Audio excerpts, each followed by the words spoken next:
Все, ми почали, так? Доброго вечора, вітаю вас, друзі. Я Сергій Стерненко, і сьогодні у нас наш подкаст на розкрут, і він буде дуже цікавим. Я сподіваюся, пророчим. Навіть не так, я не сподіваюся, я переконаний, що цей подкаст буде пророчим, тому що ми будемо говорити про те, яким має бути розпад Російської Федерації. Ось які можливі сценарії. У мене сьогодні є гість, який, як ніхто, експертний для того, щоб говорити на цю тему, тому що це пан Володимир Огризко, міністр закордонних справ України у 2007-2009 роках. Український дипломат, присвятив понад 45 років державній службі та захисту наших національних інтересів. Дякую, що завітали. Доброго вечора. Вітаю вас, пане Сергію. Я ще додам, я ще так, між іншим, керівник Центру досліджень Росії. Так, в мене є про це питання. Але, знаєте, ми тепер так жартома додаємо пару слів поки що існуючої Росії. Тимчасово існуючого непорозуміння, я кажу. Абсолютно точно. От, тому якраз воно десь все збігається одне до одного. Супер. Перш ніж ми почнемо розмову, я маю зробити дуже важливе оголошення. Сьогодні, за нашою традицією, не можна відступати від традицій, тим паче, якщо вони стосуються благодійності. За нашою традицією, ми сьогодні будемо розігрувати ножа з гравіюванням співучасник русорізу. Ось це ніж, який виготовила компанія Benchmade. Нам його надала для розіграшу українська компанія Ствол. Ніж дуже гарний, дуже такий міцний. Ось, гарно лежить в руці. Я б собі такого хотів би в колекцію. Але це я кажу постійно про кожного ножа, якого ми розігруємо. Ось, я їх відбираю особисто, ті ножі, які потрапляють на розіграш. І от він може стати вашим за донат від 300 гривень на банку, яка є в описі до цього відео та у закріпленому коментарі. І ми його розіграємо десь за годинку або півтори, в залежності від того, скільки триватиме наша розмова. Коротше, наприкінці подкасту ми цього ножа розіграємо, тому поспішайте, часу лишилося небагато. Та й в будь-якому випадку допомагайте українському війську, тому що в наших розіграшах програють виключно і тільки росіяни. Пане Володимире, ви керуєте Центром дослідження Росії, про що ви, власне, сказали, і в мене якраз було підготовлене питання про це. Розкажіть про Центр, чим він займається. Ну, ви знаєте, історія створення центру, і, мені здається, і очевидна, і разом з тим доволі сумна. Ну, дивіться, 14-й рік відбувається очевидна агресія Російської Федерації проти України, анексія Криму. В українській державі нема офіційної установи, яка б займалася тим, а що ж там в цій Росії робиться, чому вона так себе поводить, а що нам треба робити, а як думати про майбутнє, а куди дивитися, а з ким говорити і таке інше, і таке інше. Ну, правда скажу для точності, на самому початку етапу відновлення незалежності був такий інститут вивчення Росії, який потім трансформувався в Інститут стратегічних досліджень. І Росія загубилася. В загальному цьому, знаєте, морі чи океані стратегічних питань Росія десь знайшла собі там якесь маленьке містечко в кутку. От, ну, як же, стратегічний партнер, дружба, фройндшафт, все як положено. І оці фактично, 25 років нікого. Навіть тоді, коли росіяни намагалися Тузлу захопити. Навіть тоді, коли почалися Тузла, економічні війни, все те, що, власне, вело до того. Ми ж бачили, що робиться в самій Росії, як піднімається антиукраїнська істерія і так далі, і так далі. Поза тим, ні. Навіть після того, коли я вже, будучи тоді першим заступником міністра, почав активно працювати по тому, щоб пошвидше Чорноморський флот залишив територію України.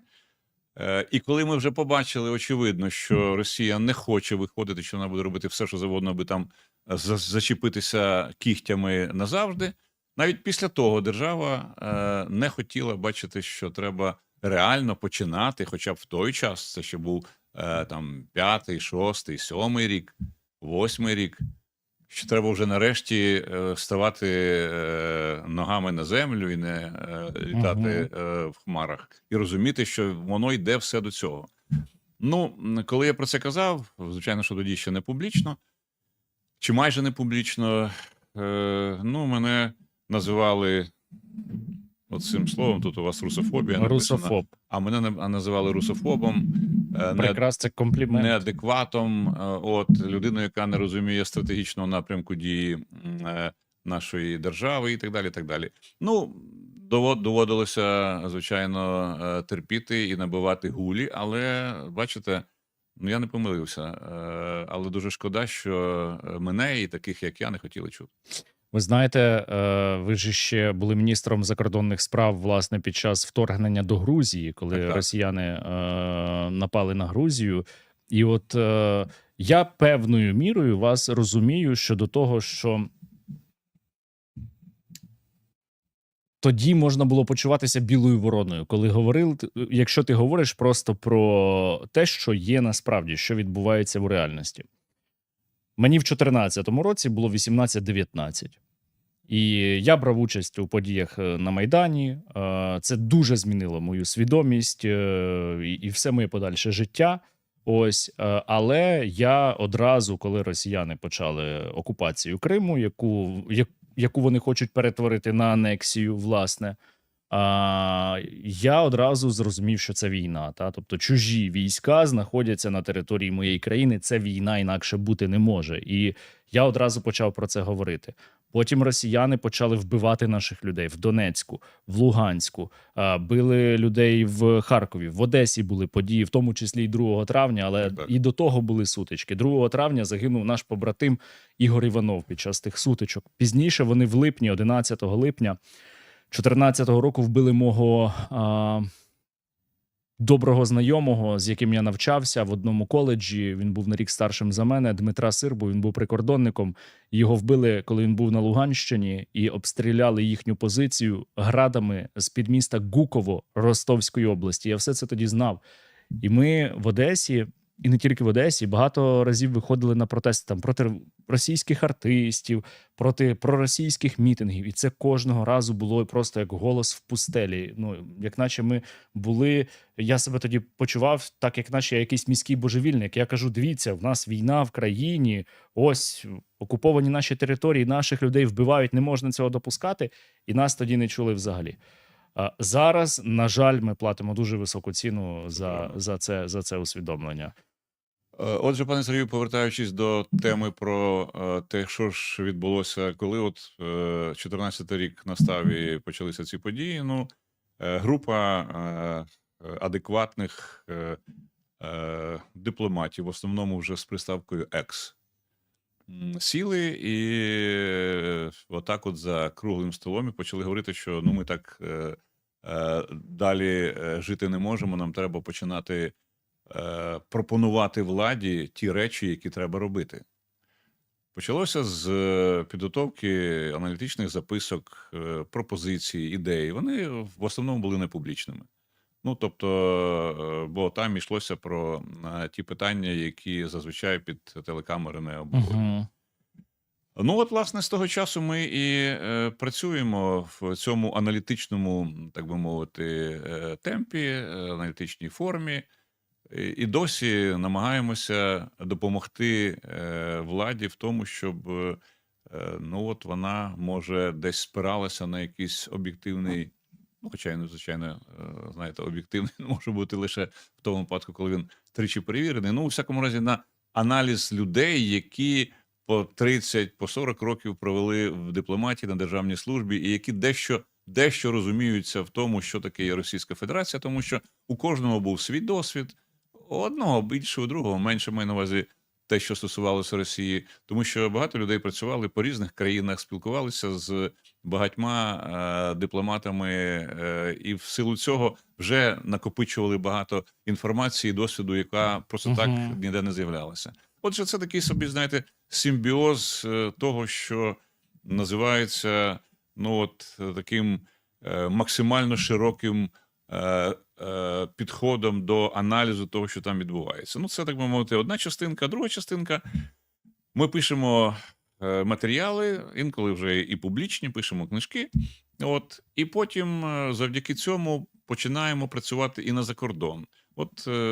Я думаю, що ви чули про цю книжку багатовимірний рашизм. Це моє наступне питання до вас. Початок і кінець дуже добре. От ми якраз підготували. Це була колективна робота. Мені здається, дуже талановитих, цікавих людей, які знаються на цих всіх речах. Вона вийшла і українською, і англійською мовою одномоментно. Ми її беремо і їздимо по Європі, представляємо, пояснюємо людям в Європі, що таке рашизм. Бо я вам скажу чесно, я сам попрацював 10 років в Європі і досі дивуюся короткозорості наших дорогих європейських партнерів. Ну, от знаєте, от як наче щось перед очима. От наче опустилася якась, знаєте, завіса, і вони через неї нічого не хочуть побачити. Або, вибачте на слові, цей корисний ідіотизм, який заполонив багато голів в Європі. Або все-таки настільки сильна була оця російська пропаганда, яка в мізки вставила оці всі російські наративи про високу культуру, там, про балет, про всі ці інші, вибачте, як кажуть на Західній Україні, бздури і все інше. Так. І пробити через оцю завісу і донести дуже важко, я вам скажу чесно. Навіть в колі людей, які, в принципі, є нашими симпатиками, дуже багато питань. Ну як же ж, ви ставите питання про дезінтеграцію самої Росії? Ой, Боже ж ти мій, що ж це робиться? Мене Борис Джонсон дивував, один з найбільш палких прихильників України на Заході, який нам дуже допомагав, якого там складно запідозрити в будь-яких симпатіях в бік Росії, але він все одно говорить про те, що там треба цінувати російську культуру, літературу і так далі. Знаєте, пане Сергію, в чому тут проблема? Що, знову ж таки, це пропаганда. Пропаганда, при тому, в дуже рафінованому вигляді. Що завжди чуєш, коли спілкуєшся з цими людьми за кордоном? Ох, Достоєвський. Я кажу, так, Достоєвський. Починаємо розбиратися. Кажу, що ви читали Достоєвського? В основному заголовки, вибачте на слові. Я кажу, а може ви почитали б листування Достоєвського своїми друзями? І ви б побачили, що він антисеміт в чистому вигляді. Ви б побачили, що він антиєвропеєць в чистому вигляді, що він расист, бо він каже, що ми русські намного вище, чим ті, як він висловлювався, заскорузлі європейці, яким нужна тільки комерція і все інше, і таке інше, і так далі. Я кажу, ви це читали? Ні. Я кажу, а чого ж ви так підносите людину, про яку ви мало що знаєте? Треба просто читати більше. Дивитися глибше. Ви про російський балет. Кажу, а хто ж його в Росію привіз? Ви забули, що це був француз? А ми не знали. Я кажу, бачите, так треба ж просто трошечки читати літературу, історію. І тоді вам буде зовсім по-іншому. Кажу, і ваша ідея про те, що це велика культура, то я вам скажу, в одному ви праві. Тут відразу пауза. Я кажу, це культура вбивства. Притому рафінована, доведена до високої майстерності. Якщо вона вам подобається, тоді питання, хто ви? От після цього починається вже зовсім інша розмова. Тобто, знаєте, тут треба справді багато що знати про цю дику країну, цю ватноголову країну, і вміти це подати так, щоб оця аудиторія, про яку ми говоримо, все ж таки починала говорити іншою мовою. Інколи вдається, інколи не дуже. Але що ж, ви ж знаєте, пане Сергію, що крапля камінь точить. Абсолютно. Все нормально. Абсолютно. Повертаючись до вашої книги, яка має назву «Багатовимірний рашизм».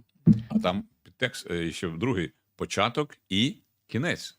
Але моє питання буде... Це ж ключовий момент в останньому слові. Але моє питання буде лаконічним. Так. Дайте визначення терміну рашизм. Ви знаєте, його дали, до речі, наші автори.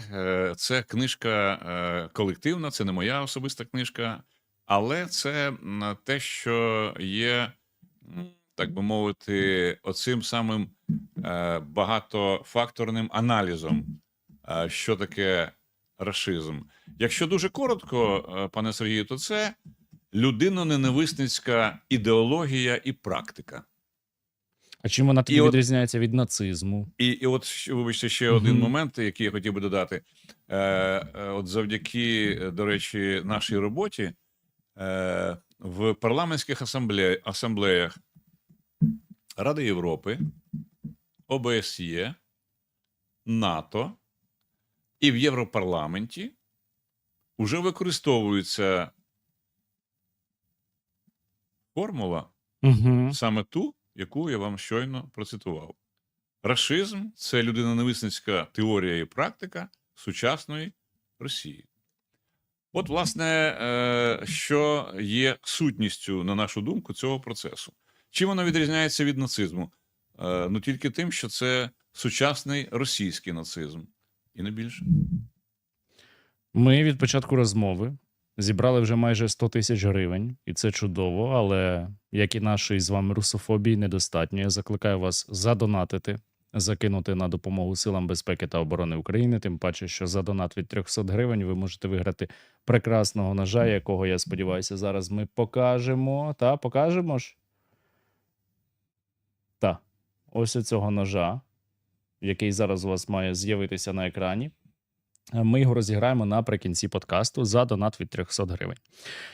Пане Володимире, поки ми з вами спілкувалися, Владимир Путін, от буквально щойно, я чому дивився в телефон, щойно Владимир Путін оголосив про заборону експорту бензину та авіаційного газу з так званої Російської Федерації. Це дуже, дуже цікаво, тому що це країна-бензоколонка, розумієте, і країна-бензоколонка не спроможна навіть себе зараз забезпечити пальним. Останні тижні на Росії видалися дуже такими... Ну, для них важкими, а для нас приємними. Дронова атака на Москву, причому не одна. Масштабна паливна криза, дефіцит бензину, який з'являється зараз навіть у столиці, системні удари українських дронів по логістиці, удари по маршрутах в тимчасово окупований Крим, там ситуація надзвичайно складна. Наскільки, на вашу думку, це вже змінює ситуацію всередині оцієї недокраїни, всередині Російської Федерації, які може це мати далекосяжні наслідки, якщо про них вже можна говорити? Ну, говорити, безумовно, можна і потрібно говорити. Але, бачите, тут треба, мені здається, дивитися на цю країну, знаєте, такими тверезими, холодними очима і розуміти, що це не те, що можна аналізувати от з нашої з вами позиції. Тобто ми з вами цивілізовані європейські люди, у яких є певні цінності, у яких є певні традиції, у яких є певний, так би мовити, погляд на те, що таке добро, що таке зло і таке інше. Коли, до речі, в цьому величезна помилка наших західних партнерів. Вони свої цінності намагаються переставити в голову отого ватного населення і думають, як же так? Ну такого ж не може бути, ну це ж неможливо. Хіба вони не такі ж, як ми? Хіба вони не носять ті ж самі там бріоні і не їздять в тих самих мерседесах? Ну, їздили, пардон, зараз вже не їздять. Коли вони переступають через гори трупів своїх товаришів, йдучи в наступ для того, щоб знищити якесь чергове українське місто та село, Абсолютно. Мені здається, це відповідь на питання. Правильно, да. Ну, але це, ось бачите, ми з вами це розуміємо, але от для людей, які сидять далеко там в умовній там Західній Європі, для них це не зрозуміло. І от тут треба розуміти, що коли ми говоримо про оцю ватноголову масу, от я від неї нічого не чекаю. Ну, скажу вам абсолютно чесно. От дехто каже, от зараз там не буде бензину, зараз там не буде картоплі, там не буде лапши, вірмішелі там і всього іншого, і почнеться бунт. Та не почнеться ніякого бунту. Пане Сергію, знаєте чому? Ну, тому що раби бунтують на колінах. Ну, це ж, знову-таки, російська класика. Ну, це ж, пам'ятаєте, Салтиков-Щедрін? Да, стоять на коленях, бунтують, але все ж таки продовжують стояти. Можна навіть не про це згадувати, можна згадати відео, здається, 20-го чи 21-го року, де росіяни записують відеозвернення до Владимира Путіна і стають на коліна. Ну, так це прямо це традиція. Квінтесенція. Це традиція, розумієте? Просто ми ж згадували велику руську культуру, ну там, правда, слава Богу, деякі були, які дивилися вперед. От, тобто в цій частині я не бачу жодних шансів на те, що щось підніметься. Що я бачу, це те, що коли система почне валитися, а вона зараз напередодні цього етапу.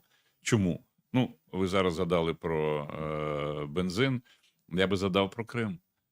Крим, як, знаєте, ота стигла груша, яка ще поки що там десь корінцем тримається за гілочку, але яка вже ось-ось починає відділятися. І як тільки вона падає, пане Сергію, це гірше для Путіна, ніж термоядерна війна.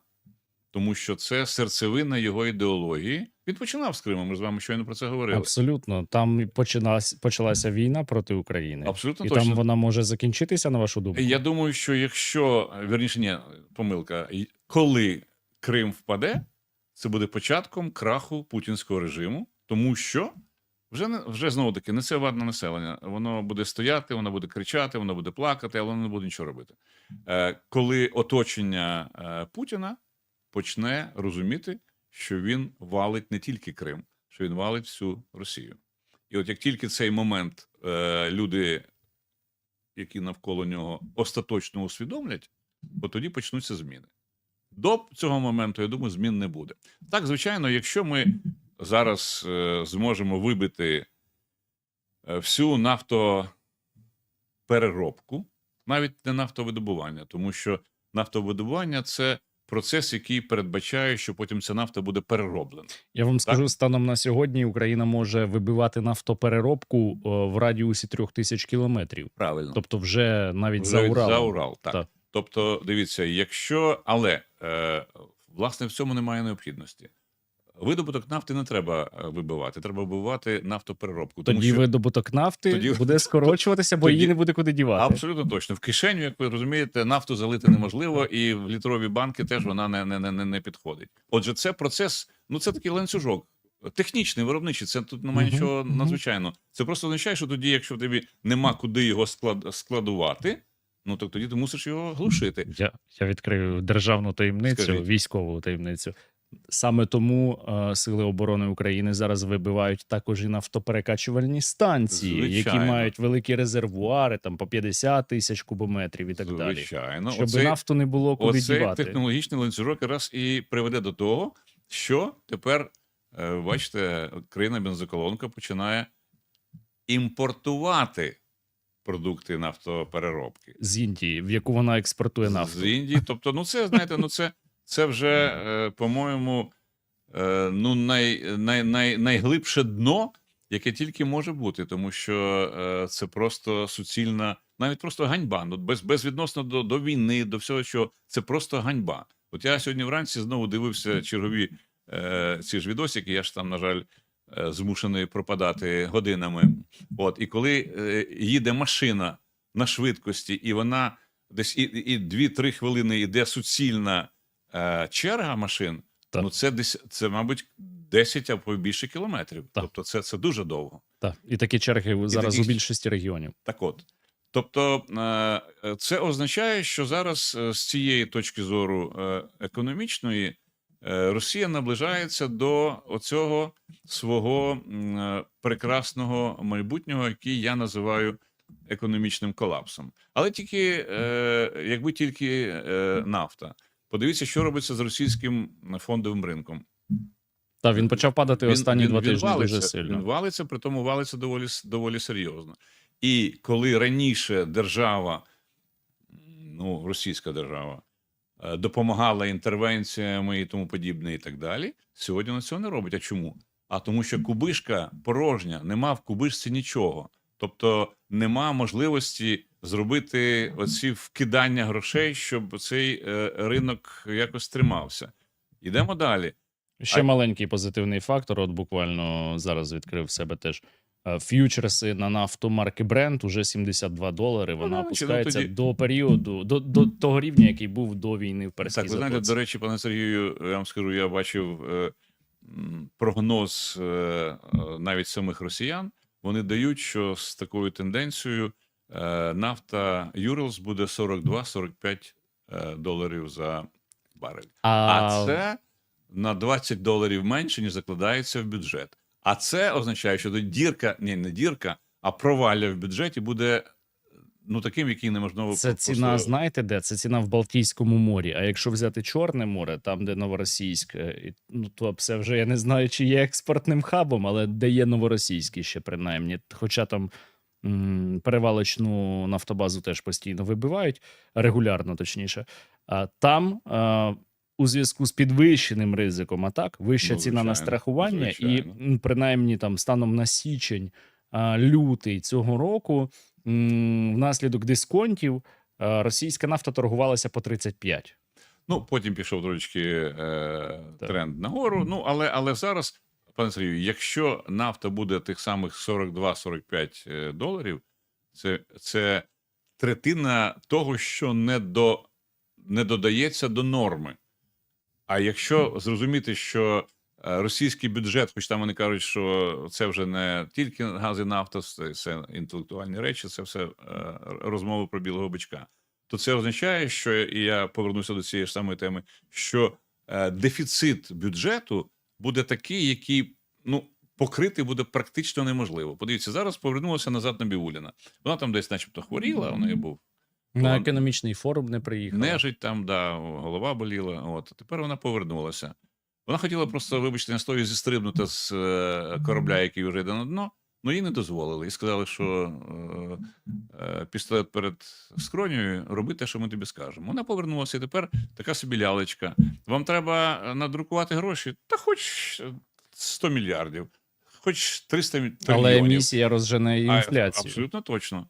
А це А вона означає, і так, вибачте, вона і так розженеться зараз, тому що є інша сторона паливної кризи, здорожчання логістики, закриття бізнесів у зв'язку з цим. Там в Очевидно. Криму зараз досить багато, я не знаю, там статистика, яка складно порахувати, але з того, що я бачу навіть по відео в соцмережах, тут досить багато підприємств закриваються. Так не тільки в Криму, пане Сергію. Це пам'ятаєте, вони почали закривати інтернет і так далі. Так Москва і Санкт-Петербург почали накриватися, вибачте, мідним тазом, тому що, ну, якщо ти не маєш можливості замовити собі якусь послугу по телефону, то тоді ти не можеш працювати. Середній і малий бізнес зупиняється і не знає, що йому робити.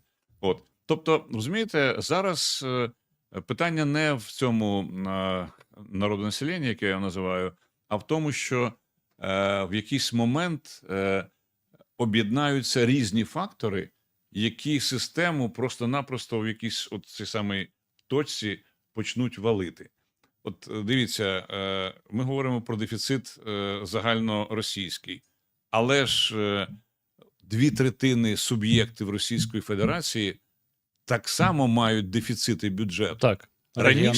Раніше федеральна, так би мовити, система покривала, допомагала, а тепер нема чим.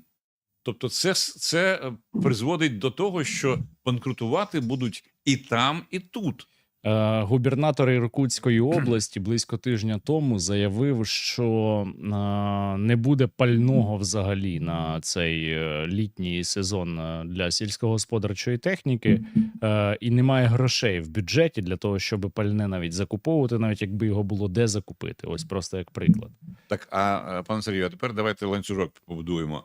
Немає пального, а зараз, здається, літо у нас, так? Так, це сезон. А це сезон. А що означає, коли немає пального, мазуту там і так далі, для того, щоб на полях взяти врожай, який може і посіяний? Дефіцит продовольства. Значить, правильно, тоді це означає, що вже почнуться проблеми з продовольством.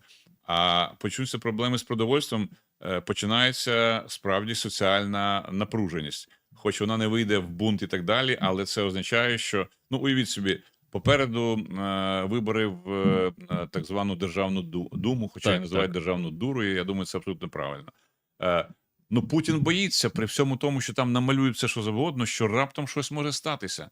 От на тлі цього всього липень, серпень для нас критично важливі місяці. Ну і росіяни, до речі, бояться дуже сильно саме серпня місяця. В них прямо така, як уже повір'я є, що в серпні для Росії трапляється завжди все найгірше. Так. А Путін, я думаю, він насправді дуже боїться, просто зважаючи на минулий історичний досвід так званої Росії, тобто події там 1905-1917 років, розвал Совєтського Союзу. Так, він дуже боїться навіть оце народонаселення, яке не спроможне, принаймні на ініціативно знизу бунт. Так, але от, знаєте, і це ж, ну, знаєте, має ефект доміно. Починається в одному місці, чіпляється за друге, за третє і так далі, і йде на те, що вже влада контролювати не може. Знаєте, чому валяться режими?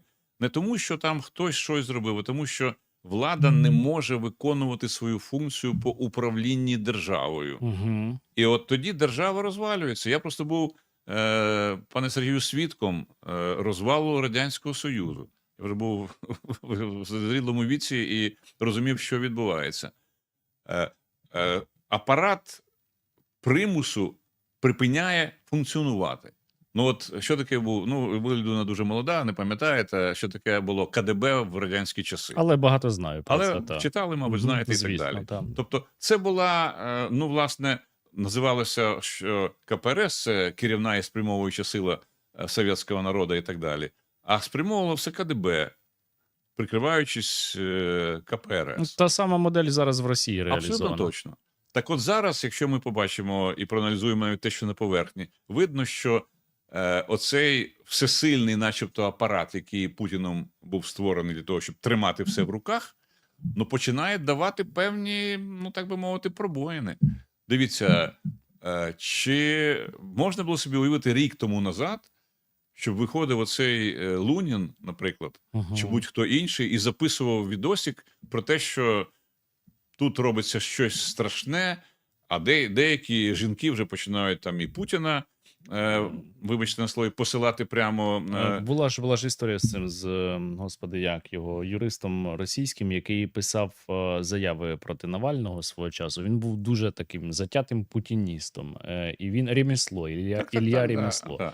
І він вже ж виступив відверто з закликом Звичайно, повалення влади в Росії і звичайно. отримав за це щось там пару тижнів Ну, він був в в психушці, психлікарні, так. але потім вийшов і далі давав інтерв'ю, те саме робив, і з ним нічого не Звичайно. стається. От, а згадайте оцю Боні, всіх інших. Тобто, знаєте, і реакція ж яка? Реакція насправді ніякої. Тобто це означає, що оцей всесильний силовий блок, який тримає все в Росії в руках, починає поступово дряхліти. Він ще не сипеться, не можна сказати, що Але це вже корозія завтра. є. Але починається оцей процес просідання. Там з'явилося. Ага, якщо можна тому, а чому ж не можна і мені? І воно йде по колу. І починається процес, ну, знаєте, внутрішнього закипання. А влада стоїть, а влада нічого не може зробити. І коли цей процес закипання підійде до якоїсь певної межі, я ще раз і ще раз повертаюся до думки, як це відбувалося в Радянському Союзі. Ну, ніхто ж, в принципі, нікого там не душив, так відверто. Але зібралося політбюро і вирішило, що оцей генеральний секретар, ну, вже не генеральний секретар, і треба провести пленум там і на тому поставити крапку. Зараз пленуми не проводяться, але, я думаю, збереться група товаришів і скажуть: Владимир Владимирович, треба віддохнути. Угу. І на тому процес руйнації путінського режиму почнеться. А, пане Сергію, з процесом руйнації путінського режиму почнеться руйнація самої державної структури Росії. Чому? Тому що після того, як центр ослабне, і це теж об'єктивна річ, відразу піднімуть голову регіони. Почнуться децентристські рухи. Почнуться, і знаєте, що почнеться? Почнеться економічна автаркія. Коли... Поясніть. Ну, дуже просто. Це новий для мене термін. Дуже просто. Коли є обмаль можливостей, то гасло дуже просте. Воно називається «Хватить кормить Москву». Угу. Оце гасло було в Радянському Союзі. В усіх, ну майже в усіх союзних республіках тодішніх. В Україні то це було 100%, в Балтійських країнах 100%. Ця теза звучала як головний лейтмотив всього того «Хватить кормить Москву». Тепер це просто перейде на рівень тих самих регіонів, які можуть себе спокійно прогодувати. Подивіться, що відбувається зараз в Росії. Росія – це типова колоніальна держава. Притому, якщо брати колоніальні імперії минулого, то там, ну, Британія, Франція, там Німеччина, Голландія і так далі. Десь вони в Європі, а колонії невідомо де, там за океаном. Так, абсолютно. А тут що? А тут роль метрополії виконує два міста. Москва як головне місто, Санкт-Петербург як друга столиця. А все інше – це колонії. Розумієте, коли кажуть, о, там щось там в Пермі, там, чи там в Воронежі, там, чи де. Да яка в Москві різниця, що там в Пермі чи в Воронежі.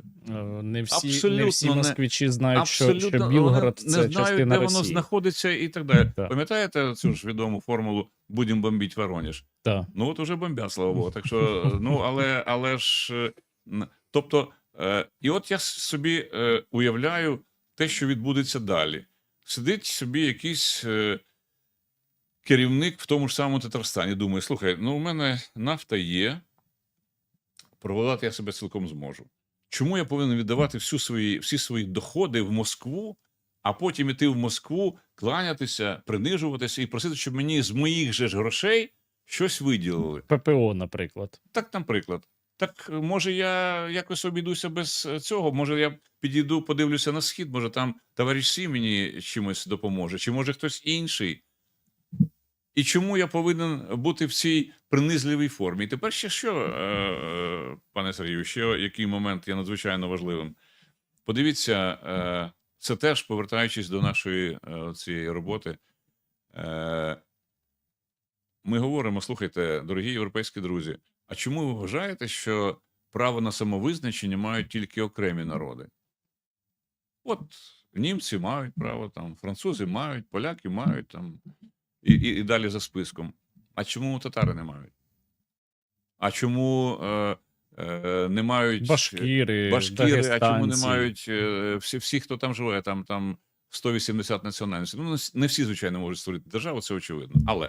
Але принаймні ті, у кого є там компактне проживання, Звичайно, етносу, територія, своя звичайно, мова, так, це свої правильно, так. традиції, культура це вже ознаки Правильно, окремої нації. Так от чому ми заперечуємо їхнє право на вільний розвиток? Чому все те, що відбувається у них, повинно йти через те, що відбувається в Москві? Свого часу ж так дивилися і на Україну. Абсолютно точно. Ну, от бачите, Буш приїздив до нас і просив, щоб ми... розказував, що ми, українці, не повинні бути націоналістами і повинні служити Михайлу Сергійовичу Горбачову. Але ж хіба історія послухалася Буша? Не послухалася. Чому? Ну, тому що історія така, знаєте, жіночка, яка не любить, щоб її, так би мовити, принижували і гвалтували ті, кому це хочеться. Вона може повернутися іншим боком і зробити так, щоб ті, хто це роблять, опинилися в типових дурнях. Що, власне, і відбулося відносно того ж самого Буша-старшого. Тієї ж самої Маргарет Тетчер, Ширака і всіх інших, які тремтіли і дуже хотіли, щоб Горбачов був назавжди. От так само буде і зараз. І це не тому, що вони хотіли чи не хотіли, тому що просто Радянський Союз зсередини був гнилим, недієздатним. От зараз ми доходимо до тієї межі, коли Росія з нашою допомогою, звичайно, дай Боже здоров'я і низько вклонімося нашим бійцям за те, що вони роблять.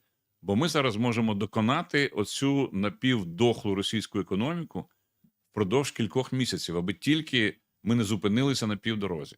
От зараз для мене, пане Сергію, я вам скажу, ключова тема одна. Як не зупинитися і не дати можливості Росії знову потім відновитися? Бо через 10 років буде те ж саме. З новим Путіним, з новим Мутіним і так далі. Поки воно існуватиме в нинішньому імперському вигляді, оце утворення завжди Воно буде буде загрозою відновлюватися. для нас, для інших держав, які є її сусідами. Абсолютно, я в цьому твердо переконаний. А до речі, як ви гадаєте, коли всередині Росії почнуться вже більш активні процеси щодо її дезінтеграції, то чи наші партнери кинуться її рятувати? Умовно, там, Сполучені Штати, країни Європейського Союзу. Чи вони дадуть... Тут, бачите, пане Сергію, тут треба от тут якраз і потрібно пояснювати, і ми робимо, до речі, в цій книжці теж такий прогноз, що виграє Захід від дезінтеграції Росії, а насправді виграє колосально. Ну, подивіться, уявімо собі, зникає ядерна держава. От зараз кажуть, Співставна Сполученим Штатам. так. За Кажуть, що, мовляв, ну як же ж ядерна зброя почне розповсюджуватися по всій цій території. Ну, знаєте, говорять люди, які настільки не розуміють, про що вони говорять, що просто страшно навіть як її слухати. активувати? Дивіться, ну от я в рамках нашого центру, ми, до речі, не так давно провели чергову таку сесію, запросили кількох, ну я вважаю, дуже цікавих військових. Один з них генерал, який командував свого часу на Вінниччині ракетною армією, яка, власне, тримала всю цю ядерну зброю, яка у нас була. Ну, він каже, друзі, Ракетними військами стратегічного значення. от дивіться, каже, оце ракети, які стоять на чергуванні. А оце до них ядерні боєголовки. Вони не разом. Для того, щоб їх з'єднати, треба, по-перше, щоб пішла команда. Треба зробити отаку операцію. Якщо вони знаходяться в різних умовних новоутвореннях, де гарантія, що той, хто має ці ядерні боєголовки, захоче їх віддавати тому, у кого є самі носії. Далі, Засоби доставки. Далі, це ж не все. А ключ ще ж знаходиться в Москві. Тобто, Це те, про що я спитав, а як же ж активувати цю ядерну тому зброю? це справа. Тобто, розумієте, далі для того, щоб прийшов сигнал, треба, щоб навіть на останньому етапі два офіцери майже одночасно, там з інтервалом в 3 секунди, крутнули цей тумблер. І навіть в цьому випадку є гарантія того, що один з них, хоча б один з них, зрозуміє, що це робити не можна, тому що це катастрофа для всіх, включаючи його особиста катастрофа і так далі. Тобто, навіть технологічно це зробити ну майже неможливо. І знову ж таки,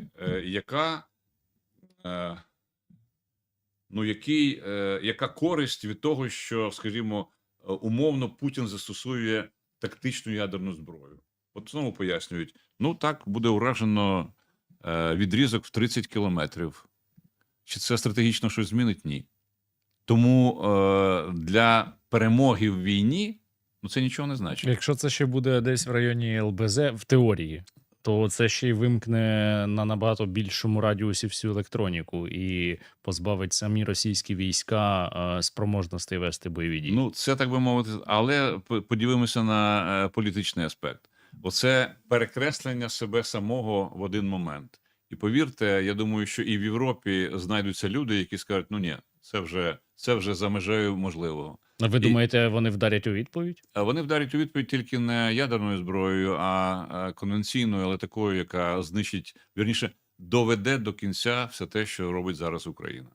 Ну, як показує практика, деякі західні держави, і не тільки західні, вміють працювати з обезголовленням ворожих режимів. Це теж правда, і я думаю, що після того, як один із таких випадків відбувся, Путін дуже серйозно переживає, що такий варіант може статися і з ним особисто. Переживає. Я читав в одному з західних видань, здається, Financial Times, про те, що коли Путін дізнався, що Моссад вистежував аятоллу через систему відеоспостереження в місті, то він наказав вимикати в Москві. Ось. А я, до речі, ще знаєте, що цікаве побачив? На Валдаї зруйнували його резиденцію. Так, це якось так тихо пройшло. Частину. Так тихо пройшло у нас в новинах. А слухайте, так, це правда, це треба теж давати сильніше, бо в Москві то звичайно, що соромно таке писати, тому що, ну як же ж так, хвальоне трьохшарова, як вони там кажуть, система оборони, а пропускає такі удари. Ну, це ж 3 найбільш захищених з точки зору ППО об'єкти, які росіяни обставили своїми засобами. Це там Керченський міст, на якому вже українські дрони знищують буквально пускові зенітних ракетних комплексів. Друге – це Москва, третє – це Валдай, резиденція Путіна. І, там 4-те місце – це ще Алабуга і ще деякі об'єкти, але, тим не менш, там його резиденція одна з найзахищеніших була. Ну, бачите, росіяни завжди хвалилися тим, що у нас найбільша країна, ми наймогутніші і так далі. Але тепер це грає проти них. Тому що якщо ти не можеш захистити те, що ти набудував, то ти отримуєш, як кажуть, удари в щелепу, від якої ти опиняєшся за рином. І це буде продовжуватися. У них немає такої кількості можливостей самозахиститися. А чи існують сценарії, коли Росія, от в теорії, коли Росія далі продовжує існувати, залишається загрозою от за нинішньої конфігурації? Чи можливо таке? Сценарій можливий, але він найнеприємніший і найглупіший, на що може погодитися і Україна, і західні партнери. Тобто, це означатиме, що ми в черговий раз втратимо шанс. А стільки крові, скільки зараз пролито для того, щоб цей шанс не втратити, мені здається, дає нам всю необхідну волю для того, щоб цей процес завершити. З західними партнерами чи без західних партнерів, це вже питання 25-те. Нам треба ставити питання по-іншому. Росія, яка існує в теперішніх кордонах, є загрозою для всіх. І знову ж таки, повертаючись до цієї теми, дивіться, уявімо собі, що 3, 5, 7, 8, 10 якихось державних утворень виникає на території теперішньої Росії, у яких немає ядерної зброї, які є реально демілітаризованими і які хочуть розвиватися. Ну, подивіться, про що мріє Трамп, наприклад? Про те, щоб прийти і працювати в Росії. Так. А що йому завадить прийти і працювати в Татарстані, з Чукоткою, з Камчаткою? Я думаю, для нього в теорії це було би вигідніше, тому що це менші гравці, на яких більше важелів впливу може бути. Очевидно.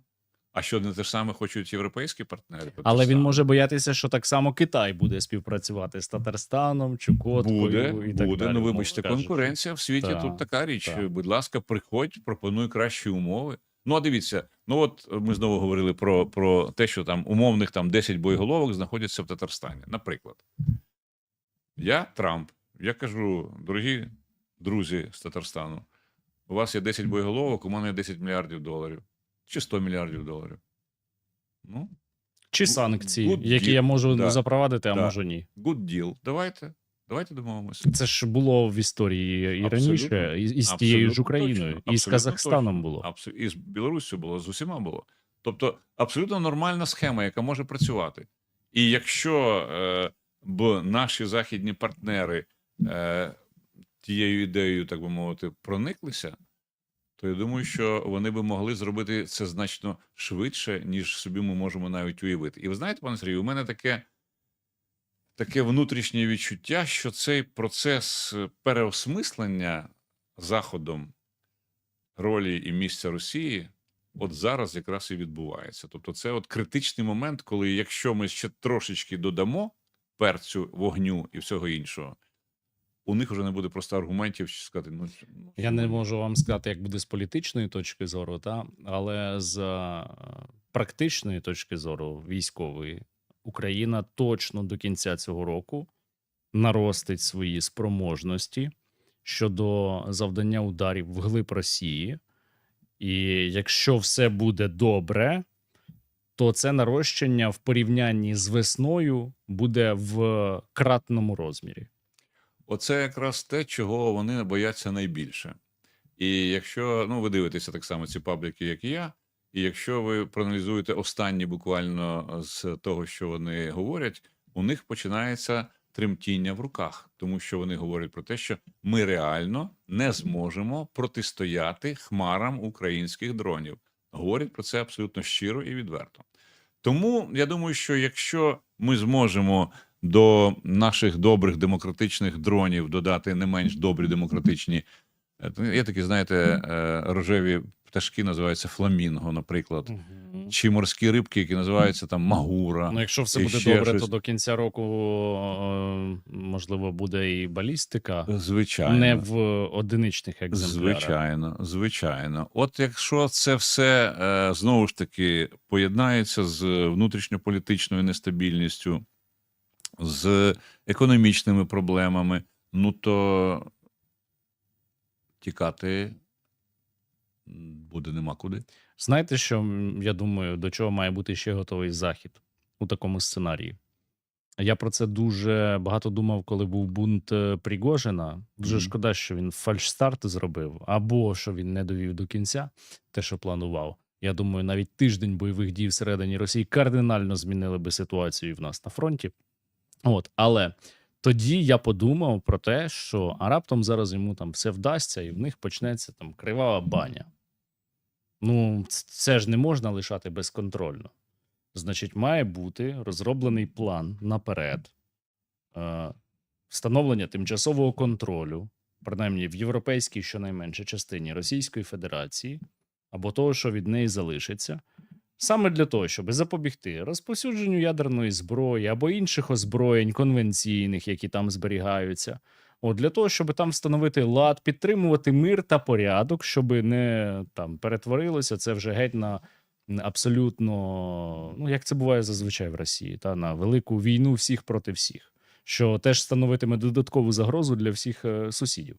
Ось і мені здається, що у нас і в наших союзників на такий випадок має бути розроблений план. Наприклад, там на які сектори буде поділена Москва, хто буде контролювати який сектор, тощо, як поділили Берлін після Другої світової. Знаєте, пане Сергію, я вам скажу чесно, що до таких революційних речей, на жаль, на Заході, в тому числі і в Україні, ще поки що ніхто не доходить. На жаль. Але це прагматична думка. Це дуже прагматична думка. Ну, я вам скажу, це знову ж таки те, що було в історії. Задайте Лігу націй підмандатні території. Ну, це вже було, як казав наш другий президент. Ну, це ж вже було. Так, це ж було вже, він казав. Так? Угу. Тому, ну що ж, хоча, знаєте, ми за цей час все-таки це вже пройшло більше, ніж 100 років, змінилися форми впливу. І якщо б наші західні партнери вже зараз почали працювати серйозно з оцими суб'єктами в Російській Федерації і вже зараз налагоджували зв'язки з тими елітами, які можуть прийти після того, як Росія почне валитися, і вже зараз пообіцяли їм певні форми співробітництва, які для них були б вигідними. Ну, слухайте, ну уявіть собі Якутію. Ну, я дивлюся навіть... Одні з найбільших покладів алмазів у світі. Звичайно. І подивіться рівень життя.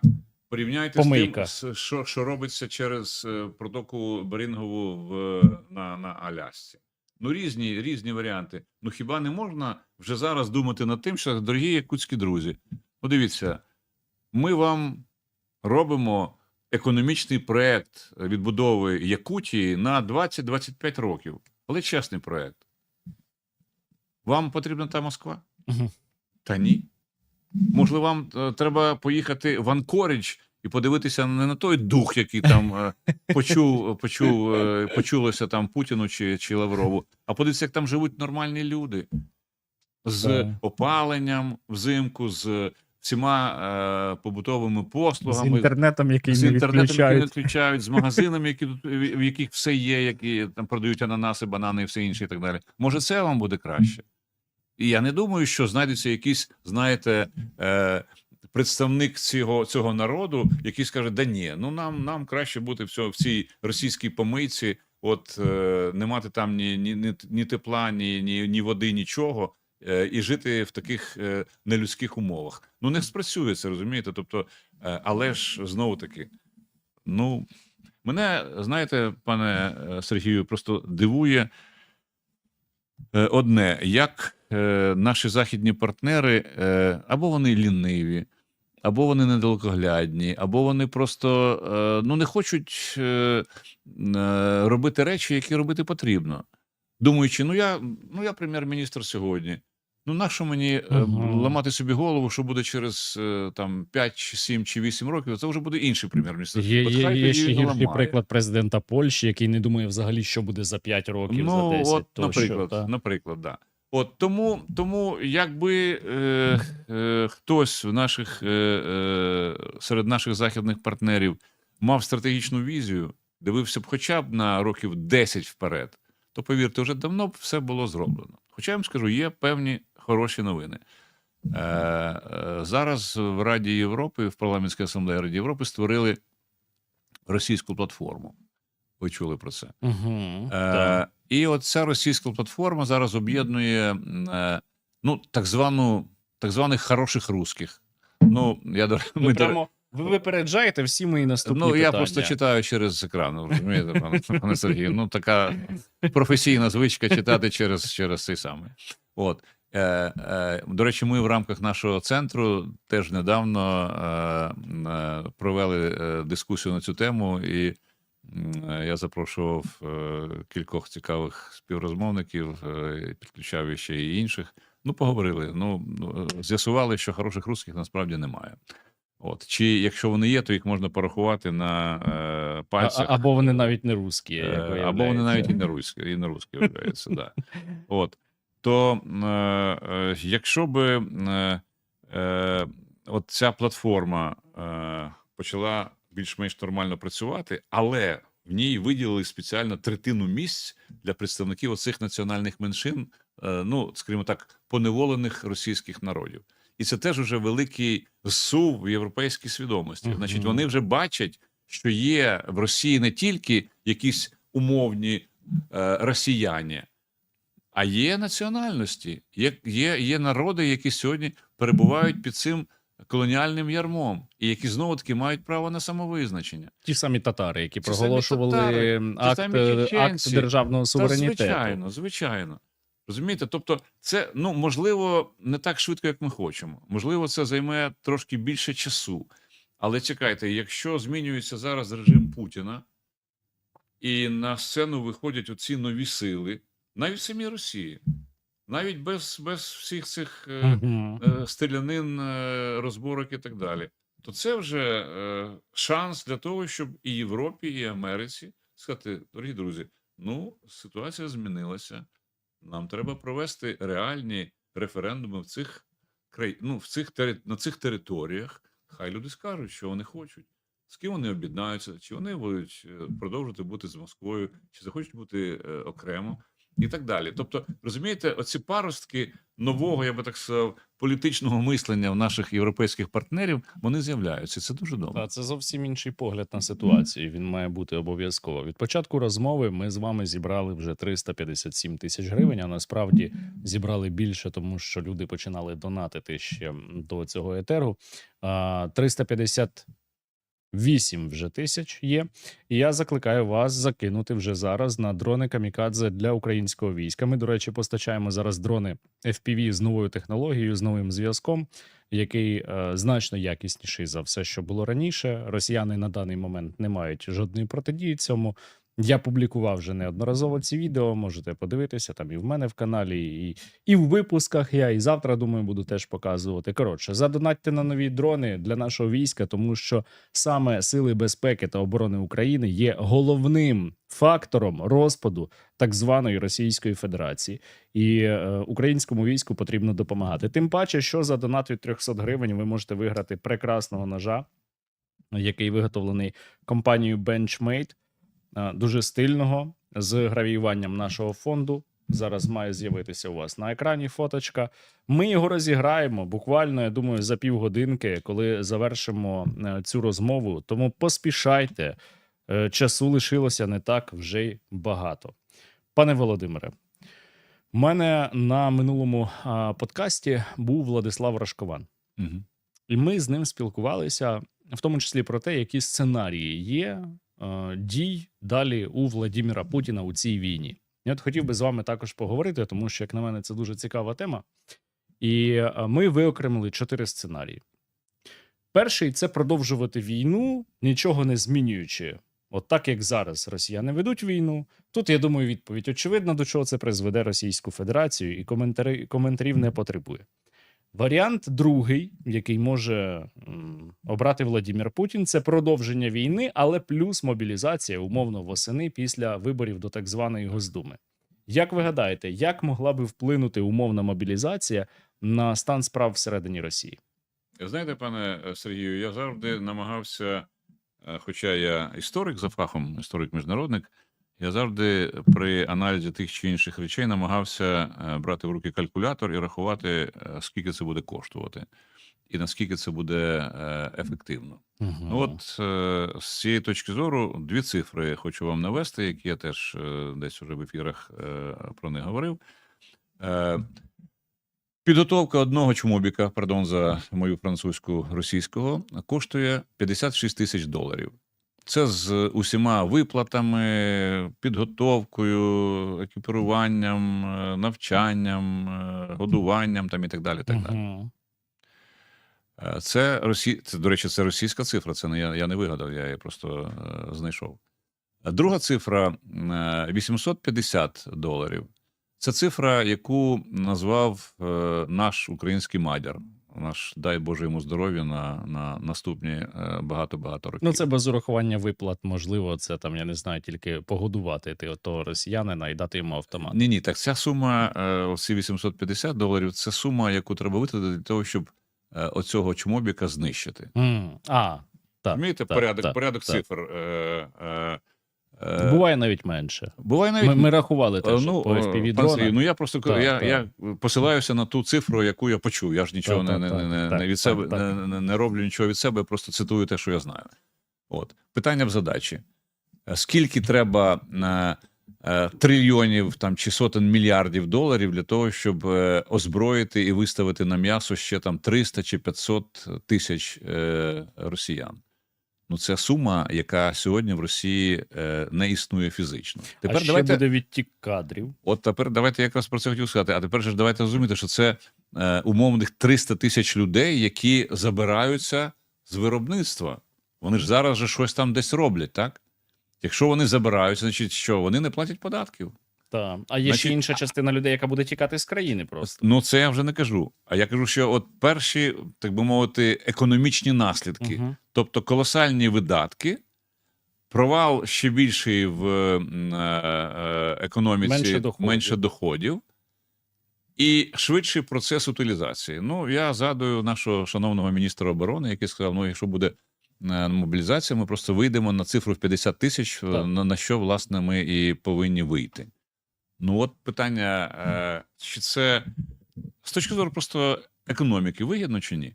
Наше завдання до того моменту, ну, це питання риторичне, чи вигідно, чи ні, але наше завдання до того моменту, якщо він настане, коли він настане? Вийти на такий технологічний рівень забезпечення нашої армії, щоб вони просто не могли подолати кілзону.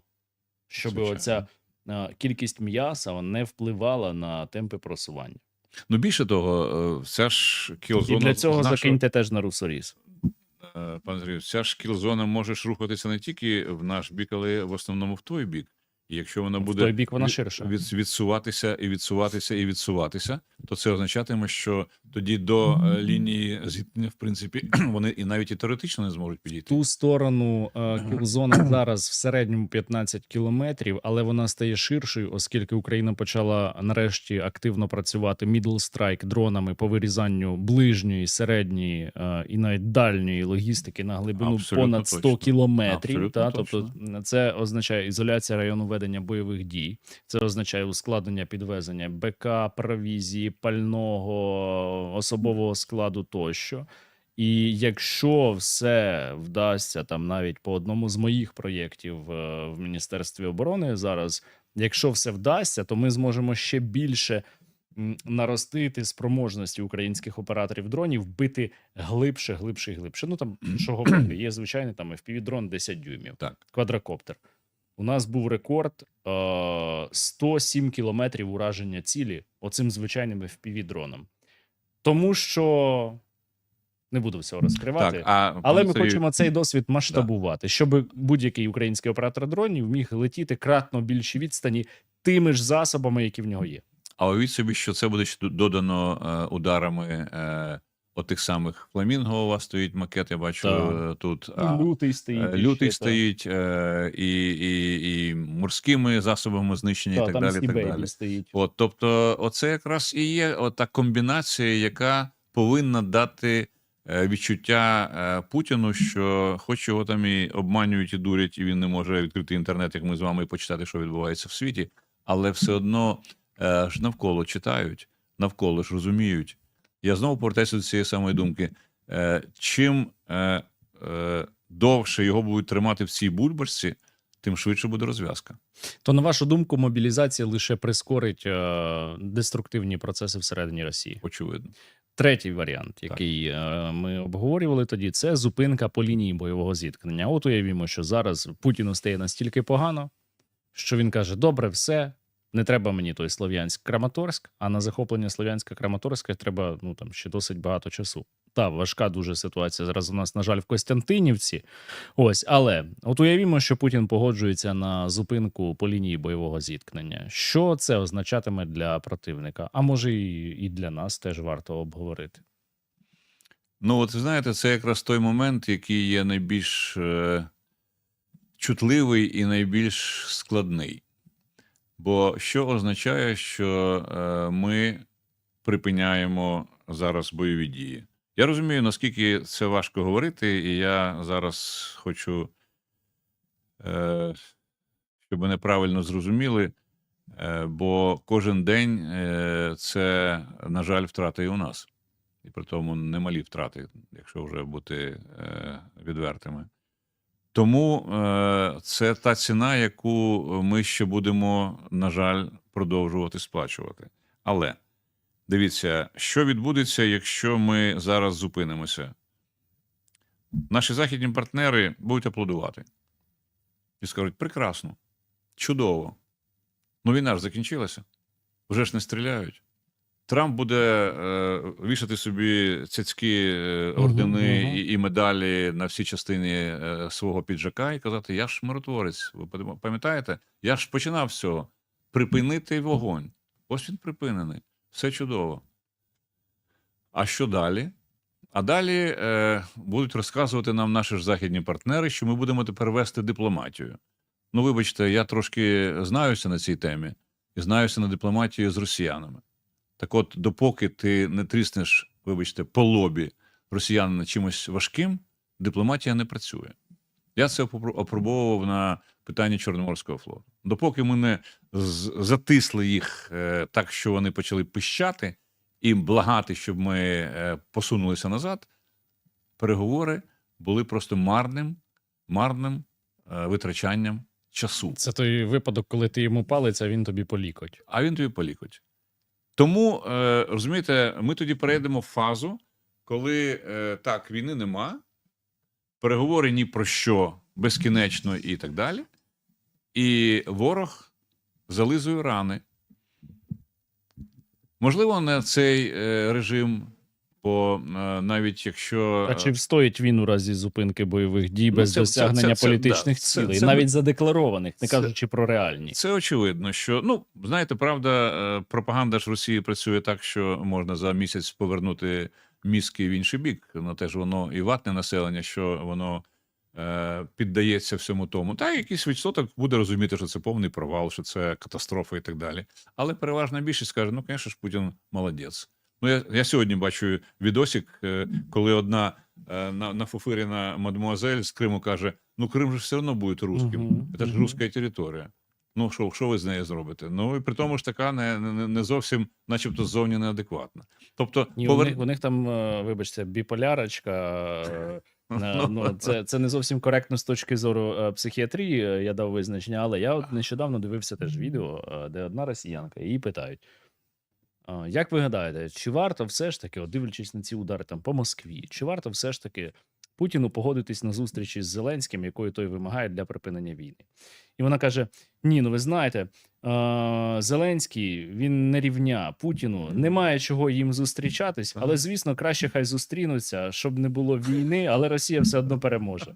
Це просто, вона сказала там за 10 секунд прямо протилежні речі двічі. Ну, це діагноз. Це очевидно, що це до психіатра треба йти при тому швидко і лікуватися. Тобто, розумієте, продовжаться оці безкінечні, нікому не потрібні переговори. Ми ж вже мали Мінський процес.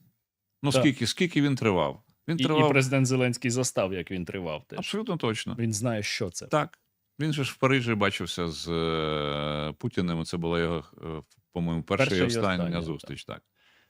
Тобто, що ми маємо у підсумку? Ми маємо, що 20% території України залишилося під окупацією. Ми маємо, що Росія, попри все, починає відновлюватися. Ну, тому що ж немає війни. Тому що ж бізнес на Заході відразу почне говорити, ребята, так що ж таке, ну ми ж можемо зараз працювати. А чи не стане це небезпечним для Путіна зупинитися? Ну, тобто ви все ж таки впевнені, що вони просто схавають все? Абсолютно. Просто повернеться ж дуже багато людей, які пройшли там, які мають бойовий досвід. Буде зовсім інша економічна ситуація, тому що вони ж структурно змінили свою економіку і поставили її дійсно Пане на Сергію, ви різковий знаєте рейк. такого Сергія Караганова? Чули про такого? Чув, Це але такий не можу собі, згадати. це такий собі теперішній ідеолог на рівні з Дугіним. Лисий, такий, який постійно вимагає розбомбити Європу ядерною зброєю, але каже, що в Україні Так. війну треба зупинити. Так от дивіться, а що ж він каже? А він каже, от, на відповідь на ваше Це ж питання радник Путіна. про цих мільйон оцих озвірілих бандитів, які повернуться назад. Що він каже? Так ми ж їх відправимо в Сибір. Концтабори фактично. Ну, він не каже просто концтабори, що вони там будуть піднімати Сибір. У нас же ж Росія Сибірю произрастати буде. Ну це ж ще ж Ломоносов сказав. Треба туди їх. І повірте, знайдуться можливості для того, щоб оцю всю дику масу каналізувати на схід і там її закрити. Ну а що, ГУЛАГ – це тільки історія? Да ні, якщо потрібно режиму ізолювати 300, 500, 600 тисяч людей, ізолюють. Повірте, не проблема. Знайдуть способи когось пригодувати, когось залякати, когось просто посадити і так далі. Тобто, ні, знаєте, на таку машину знайти місце для навіть мільйона людей – це невелика проблема. Ну та території в них великі, Да, найбільші. і колючкою обнести і поставити по боках вишки з кулеметами. Ну тут довго не треба ж ходити. Все написано. Давайте про четвертий І все сценарій. функціонувало.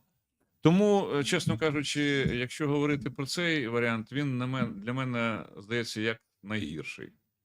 Я не знаю, правда, що ви маєте на увазі про четвертий, але зупинка от таким чином з начебто дипломатією і так далі для нас обернеться тим, що через кілька років, 7, 8, 10, ми повернемося до того, що маємо сьогодні. У мене буде прохання трошки мікрофон посунути, щоб наші глядачі Так, чули вас краще. Так. Четвертий сценарій, про який ми говорили теж з паном Владиславом, це умовно без зупинки бойових дій в Україні провести навіть якусь обмежену, але операцію проти будь-якої з країн Європи, щоб показати російському населенню бодай якусь перемогу. Чим? Ну, теоретично, насправді росіяни можуть захопити ту ж Нарву Запросто. без дуже Так. активних бойових дій. Так. І утримувати її. І нарватися потім на вже колективну відповідь така, яка малою не здасться. А от чи буде колективна відповідь? Пане Сергію, найгірше в будь-якій війні, ну це просто історія, і вивчав все-таки трошки, це коли з'являються два фронти. Це коли розривається... Приклад Німеччини, та Ну, це не доводить. тільки. Ну, з якого, вибачте, ну хіба що це вже там повне божевілля, ну дай Боже ім'я кажуть, рухатися в такому напрямку, хай собі божеволюють і роблять все, що завгодно, але це, ну, згадайте те, що сказав недавно генерал Бундесверу, будемо відповідати. І це прозвучало доволі категорично, не так, що, знаєте, ну ми подивимося, ми там подумаємо, звучало дуже чітко по-німецьки. Будемо відповідати. А що буде робити той самий Санкт-Петербург, пане Сергію, якщо наші дрони з України долітають до нього? Угу. А якщо відстань 60 кілометрів чи 70 кілометрів від кордону з Фінляндією, то там навіть ахнути не встигнуть, коли воно посипеться так на голову, що Хай буде мало. Марси дістануть. З такої дистанції навіть хай Марси дістануть. Та, очевидно. Базовим Та, снарядом, очевидно. який на 80 б'є. Та, очевидно.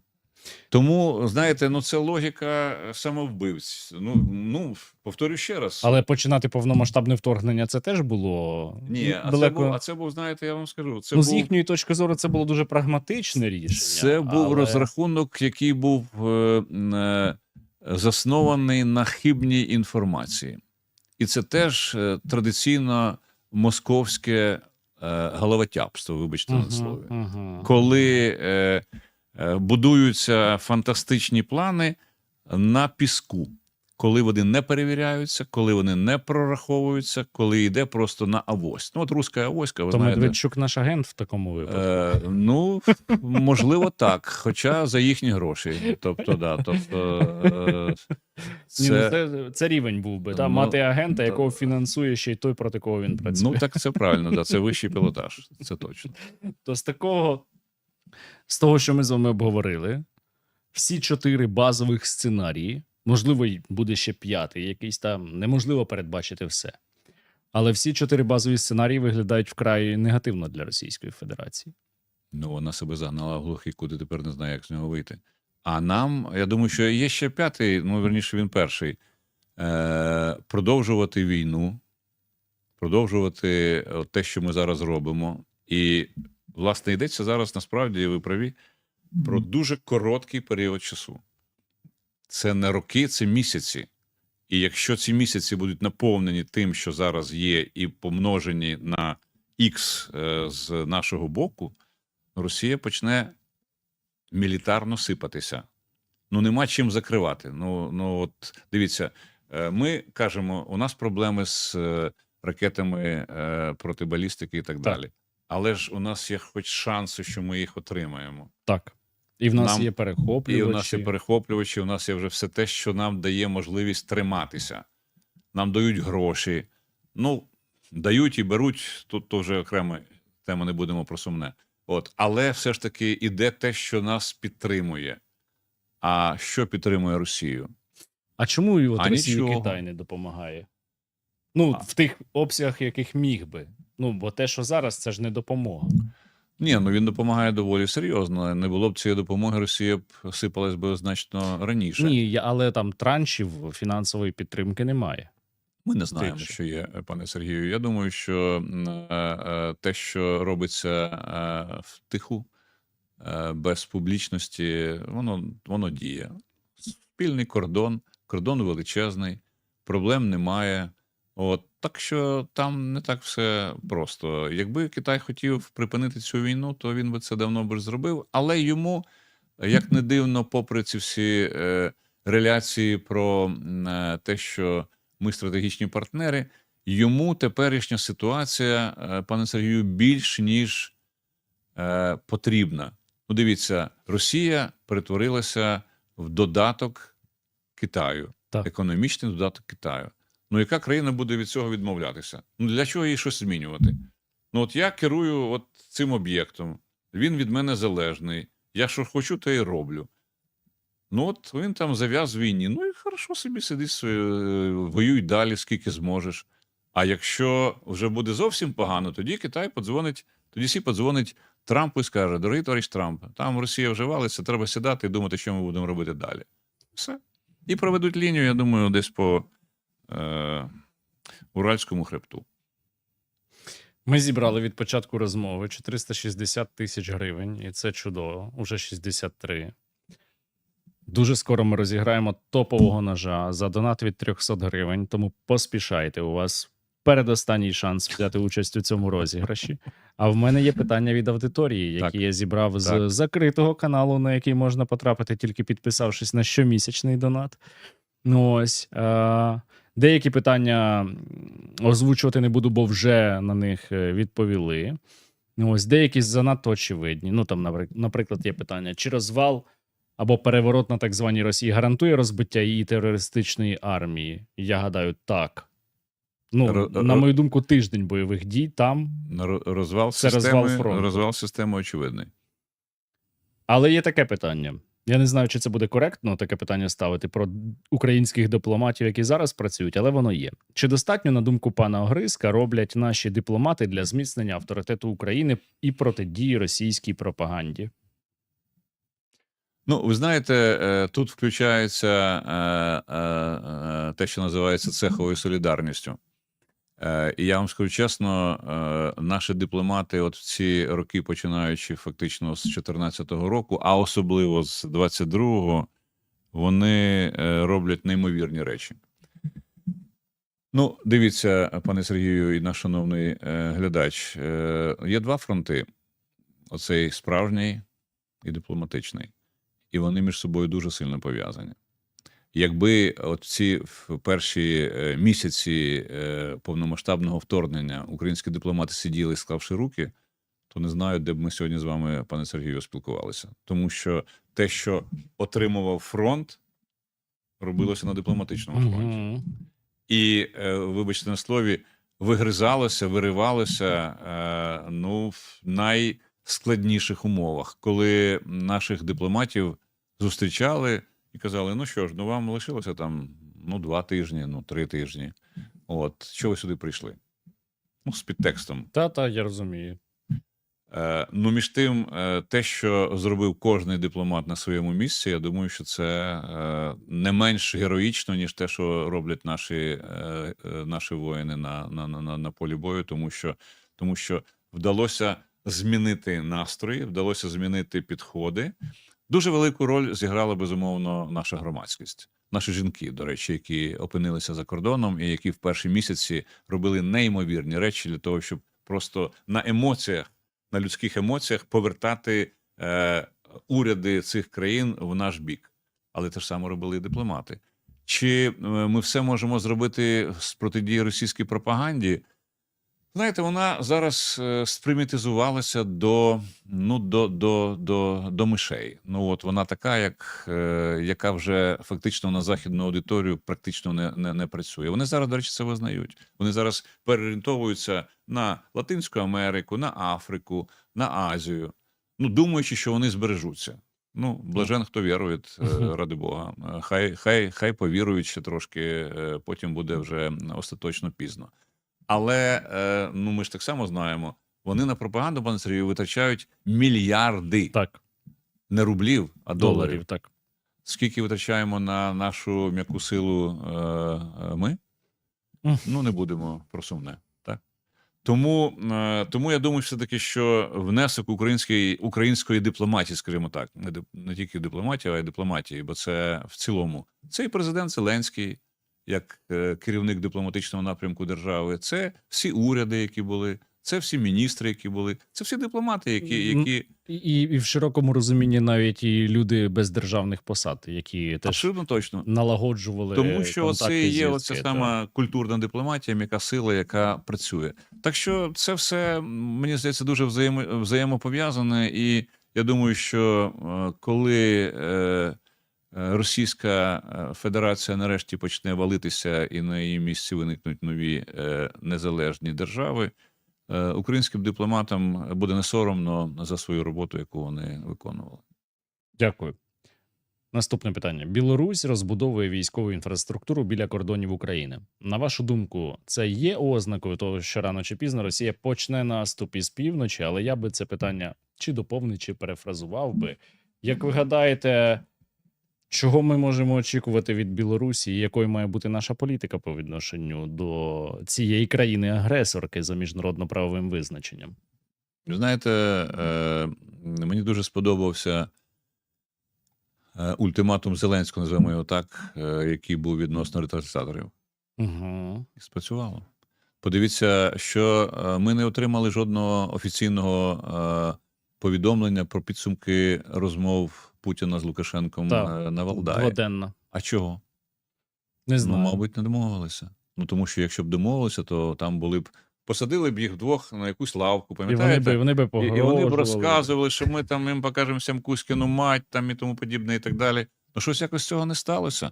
Значить, батька, мабуть, в черговий раз викрутився і сказав, що там будуйте вже, Бог з ним, щось там рийте, якісь там окопи, все, що там ви хочете, але ми не підемо. Тому що, знову я повертаюся до Мадяра, він у мене один з героїв, так мовити, сучасності. Він ж сказав, що в мене є 500 адрес, куди я вам відправлю привіти. А там навіть діпстрайк дрони не треба, так там не треба. мідлстрайка достатньо. Дивіться,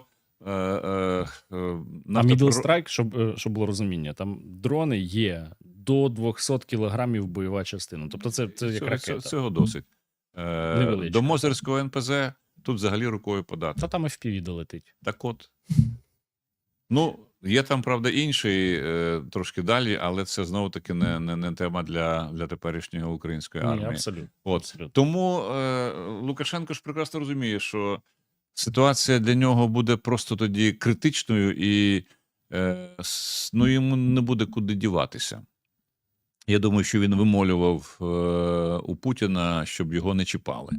Хоча наступним кроком, мені здається, треба було б сказати про те, що треба припиняти постачання нафтопродуктів до Росії. Так. Хоч там небагато їх, це не жодним Ну, чином. Зеленський про це згадував, але не в такій ультимативній але формі. це треба так само. Не треба дозволяти, щоб виробництво техніки, яка є в Білорусі, йшла прямим ходом в Росію. Бо Снаряди. Снаряди, да.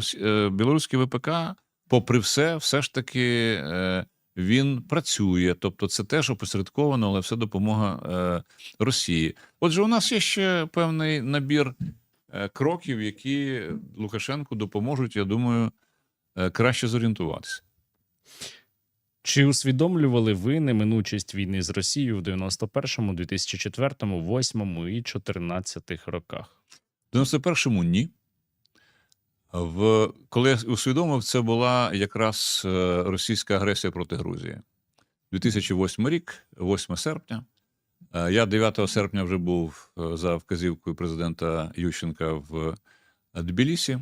Ми готували приїзд 5 президентів, ну, керівників держав, скажімо, 3 балтійських, Польщі і України, як щит для того, щоб захистити грузинську столицю від цих варварів. Угу. Я вже бачив, ну, мабуть, один з перших, що таке розбомблений Тбіліський аеропорт, коли ще димілися там після російських атак. Але я так само бачив, як працювали грузинські військові з українською протиповітряною апаратурою, скажімо так. Тоді ж було збито російський літак за допомогою українського ЗРК. І навіть не один. От, хоча я пам'ятаю, тоді в тому ж році я був на сесії Генасамблеї, от, і у нас відбулася чергова стичка з Лавровим, і він кричав: "Отак ви дали грузинам зброю, якою вони збивали наші літаки". Ну що ж, було. Так от, в 2008 році я зрозумів, що наступними будемо ми. Я за дорученням президента був в Вашингтоні на початку 2009 року. Зустрічався з Кондолізою Райс, тодішньою держсекретаркою США, і казав їй Конді: "Це не жарти, наступні ми". Ну, вона засміялася, каже: "Володимир, ну що ти таке говориш? Ну, ти порівняв маленьку Грузію з найбільшою європейською країною. Ну де це може бути?" Вони не вірили, вони не хотіли вірити. І наша пропозиція укласти двосторонню безпекову угоду саме через це була відкладена. Бо я приїхав з проектом документа, де ми вимагали статтю 5, але в україно-американських відносинах. Ну, на жаль, тоді американська адміністрація цього не хотіла робити. От, і бачите, ми прийшли до того, до чого прийшли. Тому 2008 рік для мене був роком розуміння того, що відбудеться далі. Дякую за вашу відповідь. Яке було ставлення країн до нової країни під назвою Україна в тих роках, коли, вочевидь, було проголошено незалежність, і коли ви були на посаді, та як ви бачите нашу роль у світі в подальшому з перспективою на 5, 8 або більше років? Ну, на початку, якщо коротко, нас не сприймали як щось серйозне, незалежне і так далі. Все через окуляри Москви. А що скаже Москва? А як вона на це подивиться? А чи це їм сподобається? От така була логіка наших західних партнерів.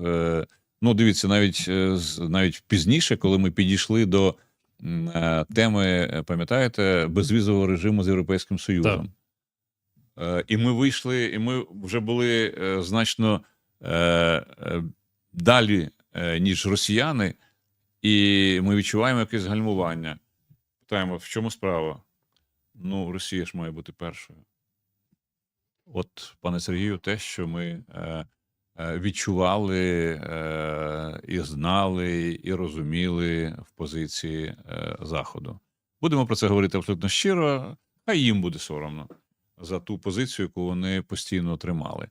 Відносно перспектив, я думаю, що ми сформуємося в дуже потужний фактор безпеки в Європі, а якщо, верніше, коли впаде Росія, то і глобально.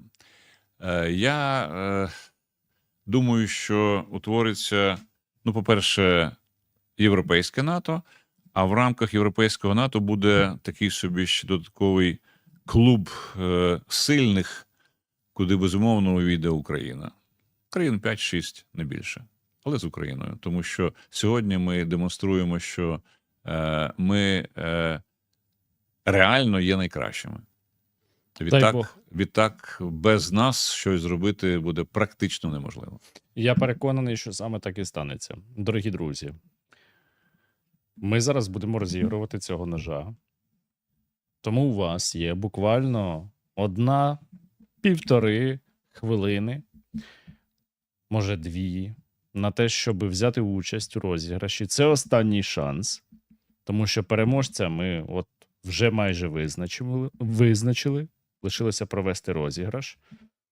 І я поки попрошу пана Володимира відповісти на ще одне питання. І одразу після цього я проведу розіграш. Пане Володимире, Так. Всі українці, я переконаний, бо хто так не думає, той, напевно, не може вважатися українцем, але всі українці мріють про те, щоб Російська Федерація розвалилася, згоріла, припинила своє існування, словом, понесла заслужене покарання за те зло, яке вона принесла нашому народові. Як ви гадаєте, що би ви порадили кожному українцю для того, щоб наблизити цей день? Ви знаєте, може відповідь буде трошки недипломатичною, але зціпити зуби і витримати ще 4-5 місяців. І от тоді перемога буде за нами. У вас дуже оптимістичний прогноз по часу. Я вірю в те, що теперішня ситуація в Росії є справді критичною, а відтак довго чекати не доведеться. Так, сьогодні у нас 28 червня. Я проводжу розіграш. Виставляю параметри 300 гривень, 1 переможець. І зараз ми зрозуміємо, хто виграв цього прекрасного ножа. Я теж донатив сьогодні, до речі. Я сьогодні з дня державного свята, до речі, зі святом вітаю вас. Так, пане Сергію. Теж зробив донат. Такс.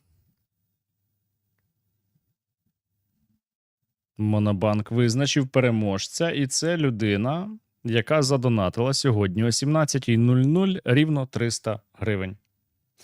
Вітаю! Зайдіть в застосунок Моно, там вам має прийти сповіщення. Поділіться своїми контактними даними, щоб наша команда могла з вами зв'язатися щодо відправки вашого приза. Дякую за те, що донатили. Дякую за те, що допомагаєте війську. Дякую всім, хто донатить.